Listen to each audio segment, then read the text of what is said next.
So we're back here on my 2010 Volkswagen GTI, and this car's got about 100,000 miles on it. It's definitely had better days. So what we wanted to highlight here is kind of a before and after. So what you'll see here on the left is actually what I'm going to work now, and we're going to get as much of it out as we can. There are some really deep scratches down here by this body line, and I'd probably have to sand them to get them out, and I don't think I'm going to do that. I'm a firm believer in less is more. That's kind of a point I wanted to touch on right now, is the fact that I'm actually going to be using the Epic medium compound and orange pad for this entire car.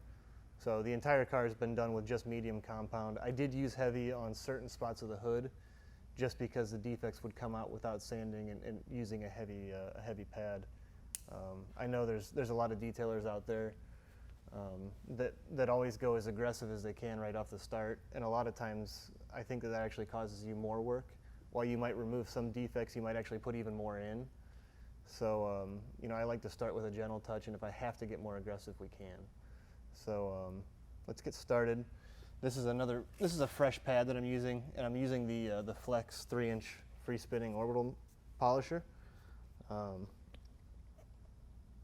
I like to use this in a little tighter areas like this, especially when we're trying to just highlight a small area. When you're using a 6-inch pad, sometimes it's a little bit harder to be detailed and stay off the tape line and all the body lines.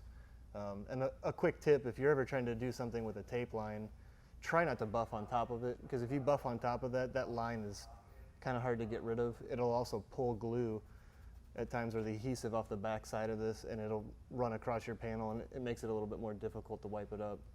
And when you struggle to wipe something up, the chance of you putting scratches back in because you're pushing to remove the product is a lot greater. So, all right, enough of the tips. Let's get back to the work and see what we can do here. So I'm going to start at 1 like I normally do. Since it's a fresh pad, I'll spin it in one spot real quick like this. Just kind of let it condition the pad a little bit. So after I've done that, you can see I've got a nice coating over the surface. If you look at it head on, it looks like I've just got 4 little spots. If you turn it on an angle, and I don't know how well it's going to show up on that camera or not, but we'll try, you'll actually see that the whole surface of the pad has a thin coating across it, which is perfect. You don't want to oversaturate a pad, otherwise you'll start to clog it up, and it's not going to correct as well as it would. And you're going to notice that the performance of your product is starting to diminish as well. So it's kind of like just hydroplating. All right, let's get to it. So I always start at 1, and I'm going to run this thing all the way up to 6. And we're going to try and just work in this area. So watch for the compound to break down and go clear. That way you know the abrasives are broken down.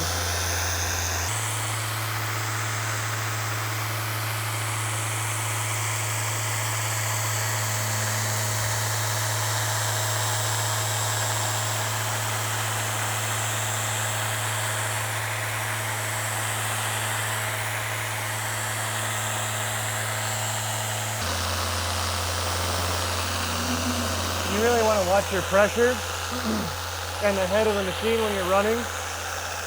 If you get down, I'm going to slow this down so you can hear me. If you get down here on a body line like this, when you're using a free spinning orbital, and this kind of applies to almost all of the free spinning machines, if you see it stop moving, you're no longer really doing much work. It's just kind of sitting there. You can actually watch.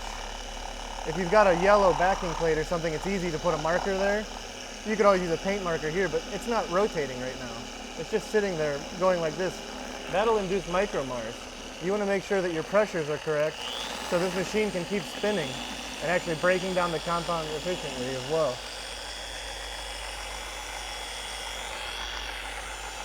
All right, that'll do.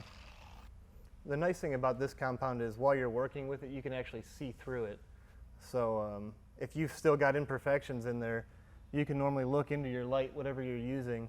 And that's another thing we'll touch on at some point, is proper lighting when you're detailing. But you can use your light to look into the panel through the compound and see where it needs more work, less work, if you're done. With our compounds, one easy way to know if you've actually worked it enough to the point to where the abrasives have broken down and you've gotten that nice finish, is it should wipe right up. You shouldn't sit there and actually have to press or work very hard to remove the product. It should wipe up very easily. Again, if you press really hard, you could very easily put marks back into the surface of the panel. So if you come around right now, and we scan this across the surface, you're going to see some deeper imperfections. We've got 2 here, and if I sand, I can probably get those out. We may even try some heavy just for the sake of science and try and yank it, but there's this side. Now let's scan over to the part we haven't touched yet. That's what we started with. And you can see a significant haze. If you look, when you're using lighting, if you look at the light, and if you see the rays that come off it in a vertical or horizontal pattern, a lot of times that's a way to tell if there's a haze to it. So if you come back over to the side, the clarity of that light, you can almost see a perfect circle. There's nothing that's coming off of it, and it's hard to tell what it's going to look like in the camera for everybody, but if you're in your garage or if you're in the shop and you're trying to figure it out because you don't want to pull out into the sunlight, this is kind of a good indicator.